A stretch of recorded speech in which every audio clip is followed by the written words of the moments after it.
ছাত্ৰ ছাত্ৰীসকল, সেইদিনা তোমালোকক স্থানাংক জ্যামিতিৰ বিষয়ে থুলমূল ধাৰণা এটা আগবঢ়াইছিলোঁ। আজি তোমালোকক স্থানাংক সমতল এখনত বিন্দুৰ কেনেকৈনো উপস্থাপন কৰা হয় তাৰ বিষয়ে কিছু কথা কম। তোমালোকে মন দি শুনিবা। সেইদিনাখন আমি আলোচনা কৰিছিলোঁ যে স্থানাংক জ্যামিতি কি কাৰণে ব্যৱহাৰ কৰা হয়। আমি ইয়াৰ উত্তৰত আমি কি ক'ব লাগিব? সমতল এখনত কোনো এটা বিন্দুৰ সঠিক অৱস্থা নিৰ্ণয়ৰ কাৰণে আমি স্থানাংক জ্যামিতিৰ ব্যৱহাৰ কৰোঁ।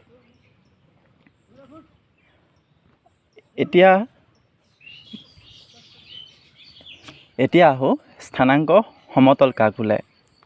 স্থানাংক সমতল কাক বোলে? সাধাৰণভাৱে কৈ থওঁ যে দুডাল সংখ্যা ৰেখাই পৰস্পৰ লম্বভাৱে কটাকটি কৰি সৃষ্টি কৰা সমতলখনেই হৈছে স্থানাংক সমতল। এতিয়া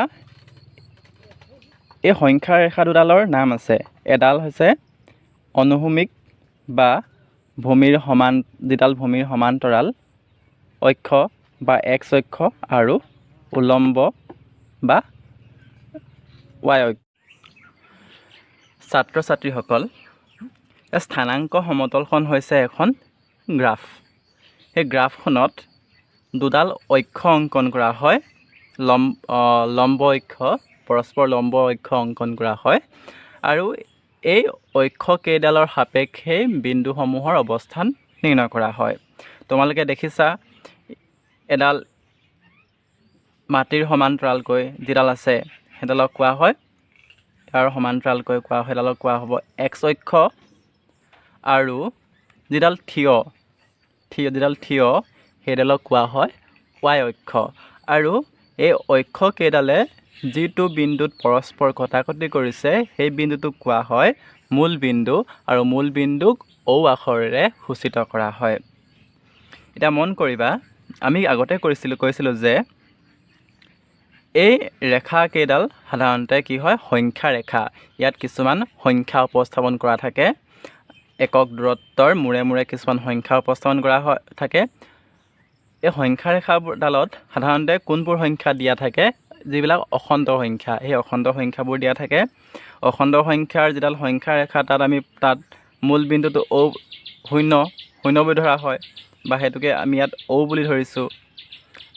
আৰু মূল বিন্দুৰ সোঁহাতে সেইখিনি ধনাত্মক ধৰা হয়, আৰু মূল বিন্দুৰ বাওঁহাতে যিখিনি সংখ্যা আছে সেইখিনি ঋণাত্মক বুলি ধৰা হয়। ঠিক তেনেদৰে মূল বিন্দুৰ ওপৰলৈ এইখিনি ধনাত্মক সংখ্যা আৰু মূল বিন্দুৰ তললৈ এইখিনি ঋণাত্মক বুলি ধৰা হয়।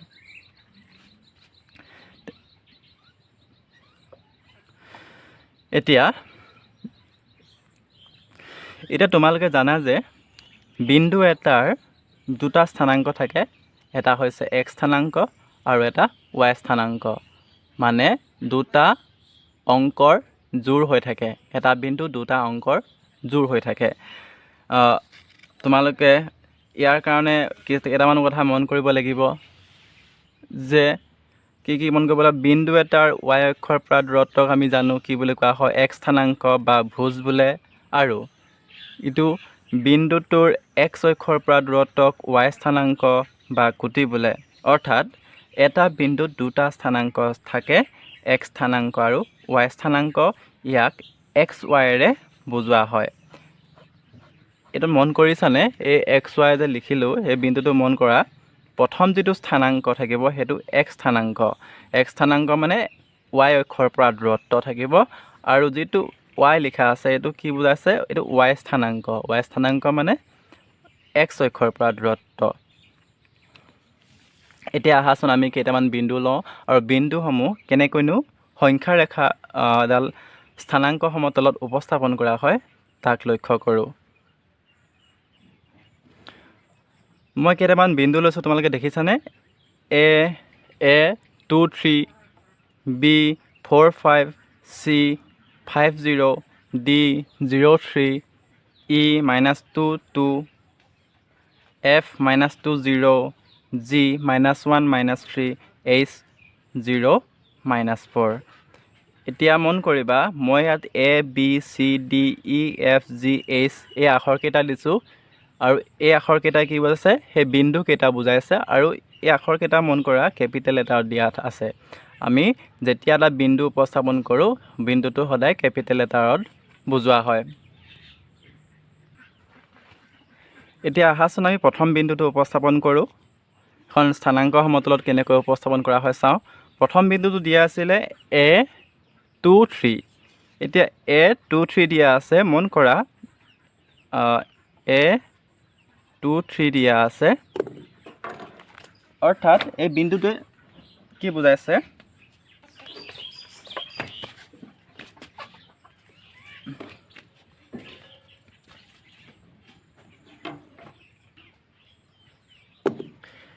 এই বিন্দুটোৱে বুজাইছে যে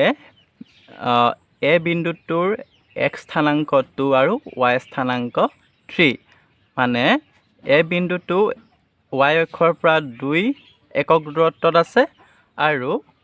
x অক্ষৰ পৰা 3 একক দূৰত্বত আছে এটা আমি উপস্থাপন কেনেকৈ কৰিম প্ৰথমতে আমি x স্থানাংক চাওঁ x স্থানাংক কি আছে 2 আছে মানে ই এই y অক্ষডালৰ পৰা 2 একক দূৰত্বত আছে এটা y অক্ষ এই y অক্ষৰ পৰা 2 একক যোৱা 1 একক 2 একক 2 একক দূৰত্ব হৈ গ'ল এতিয়া y স্থানাংক আছে 3 মানে এতিয়া ইয়াৰ পৰা আমি ওপৰলৈ যাম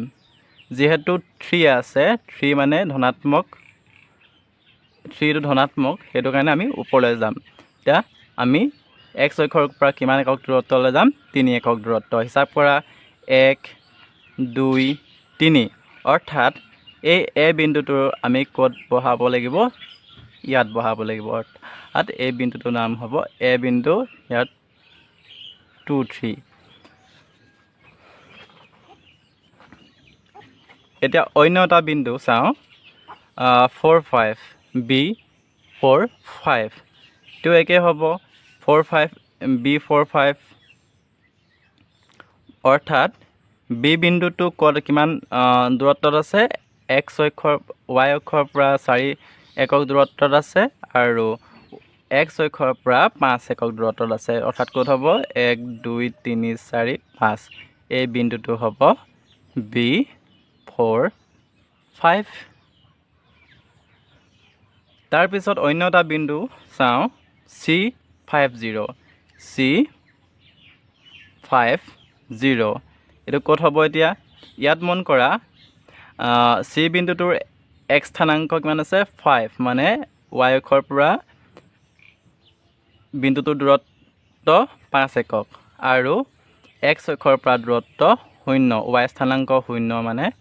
বিন্দুটো ওপৰলৈও যোৱা নাই বা তললৈও অহা নাই সেই x অক্ষৰডালতে থাকিব অৰ্থাৎ এই 5 এইটো এই বিন্দুটোৱে হ'ব 50 C 50 বিন্দুটো ঠিক তেনেদৰে আৰু কেইটামান বিন্দু আছে D কিমান আছে D 0 3 এতিয়া ইয়াত কি বুজাইছে D বিন্দুটোৱে কি বুজাইছে x স্থানাংক 0 y স্থানাংক 3 মানে y অক্ষৰ পৰা D বিন্দুটোৰ দূৰত্ব 0 মানে y অক্ষৰ পৰা এফালেও যোৱা নাই বা ইফালেও যোৱা নাই যি y অক্ষতে আছে x স্থানাংক 0 মানে ই ক'ত থাকিব y অক্ষত থাকিব আৰু y স্থানাংক 3 মানে x অক্ষৰ পৰা কিমান একক দূৰত্বত আছে 3 একক দূৰত্বৰ ওপৰৰ ফালে আছে এই বিন্দুটোৱে হ'ব তাহলে D 0 3 ঠিক তেনেদৰে আৰু বিন্দু আছে E -2 2 এতিয়া মন কৰা ইয়াত আছে x স্থানাংক -2 অৰ্থাৎ আমি কোন ফালে যাব লাগিব ঋণাত্মক x অক্ষৰ ফালে চাব লাগিব -2 কোন ফালে আছে x অক্ষৰ মাইনাস কোন ফালে আছে এইফালে আছে এটো কাৰণে আমি এইফালে যাব লাগিব x স্থানাংক -2 মানে y অক্ষৰ পৰা বাওঁহাতে মন কৰা বাওঁহাতে 2 একক দূৰত্বলৈ যোৱা এটা -2 আছে আৰু ইয়াৰ আকৌ y স্থানাংক 2 আছে মানে ওপৰৰ ফালে -2 তেনে ইয়াৰ এই বিন্দুটো ক'ত বহিবগৈ এফালৰ পৰা y অক্ষৰ পৰা আহিলা 1 একক 2 একক আহিলা আৰু ইয়াৰ পৰা আকৌ 2 একক গুচি যোৱা 1 একক 2 একক মানে এই বিন্দুটো হ'ব ই বিন্দুটো ই -2 2 বিন্দুটো ঠিক তেনেদৰে f আহিলে -2 0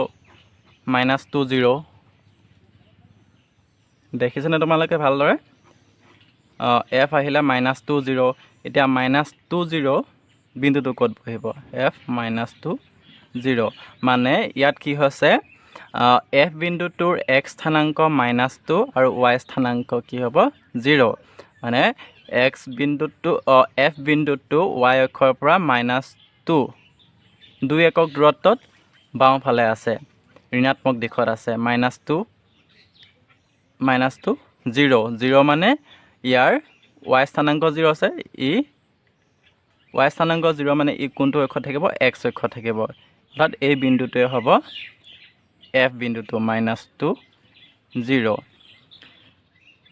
তাৰ পিছত আহিলে g তোমাৰ কি দিয়া আছে -1 -3 x স্থানাংক -1 y স্থানাংক -3 অৰ্থাৎ ই কোনটো চুকত থাকিব দুইটা স্থানাংক মাইনাছত আছে ঋণাত্মক অৰ্থাৎ ই তৃতীয় চুকত থাকিব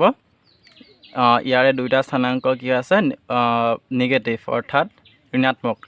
দুটাই স্থানাংক ঋণাত্মক অৰ্থাৎ ই কোনটো তৃতীয় চুকত থাকিব এতিয়া আমি কেনেকৈ এই বিন্দুটো উলিয়াম প্ৰথমতে x স্থানাংক -1 মানে আমি ক'ব যাব লাগিব y পৰা বাওঁ হাতে যাব লাগিব 1 একক দূৰত্বত আৰু x অক্ষৰ পৰা তলফালে যাব লাগিব 3 একক দূৰত্বত -3 আছে মানে 3 একক দূৰত্বলৈ যাব লাগিব ক'ত হ'ব এলৈকে y অক্ষৰ পৰা 1 একক দূৰত্বলৈ গ'লোঁ বাওঁ হাতে তাৰপিছত সেই x অক্ষৰ পৰা তলফালে 3 একক দূৰত্বত যোৱা 1 একক 2 একক 3 একক অৰ্থাৎ এই বিন্দুটো হ'ব g বিন্দুটো -1 -3 আৰু এটা আছে 0 -4 h বিন্দুটো স্থানাংক দিয়া আছে 0 -4 ইয়াক আমি কেনেকৈ উপস্থাপন কৰিম মন কৰা এতিয়া এই বিন্দুটো ক'ত বহিব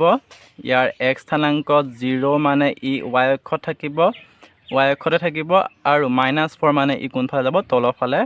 4 একক দূৰত্বলৈ আহিব অৰ্থাৎ এই বিন্দুটো h এইটো কি হ'ব 0 -4 ঠিক তেনেদৰে আৰু এটা বিন্দু লওঁ I বিন্দুটো লওঁ ধৰি লোৱা 3 - 2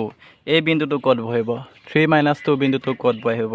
এই বিন্দুটো আমি কোনফালে ইয়াত এই বিন্দুটোত কি আছে চোৱা x স্থানাংক 3 আছে মানে ই কি হ'ব y অক্ষৰ পৰা ধনাত্মক দিশত যাব যিহেতু ই ধনাত্মক গতিকে ই y অক্ষৰ পৰা সোঁহাতে যাব 3 একক দূৰত্বলৈকে ইয়ালৈকে গ'ল তাৰপিছত ইয়াৰ পৰা যেহেতু y স্থানাংক -2 আছে গতিকে ই কোনফালে আহিব x অক্ষৰ পৰা তলফালে আহিব 2 একক দূৰত্বত অৰ্থাৎ 1 একক 2 একক দূৰত্বলৈ আহিব অৰ্থাৎ এই বিন্দুটোৱে হ'ব I বিন্দুটো অৰ্থাৎ I বিন্দু 3 - 2 তোমালোকে নিশ্চয় বুজি পালা স্থানাংক সমতল এখনত বিন্দুবোৰৰ কেনেকৈ উপস্থাপন কৰা হয় যদি ভালদৰে বুজি নাপোৱা তেনেহ'লে মোক পুনৰ কমেণ্ট কৰিবা কমেণ্ট কৰি জনাবা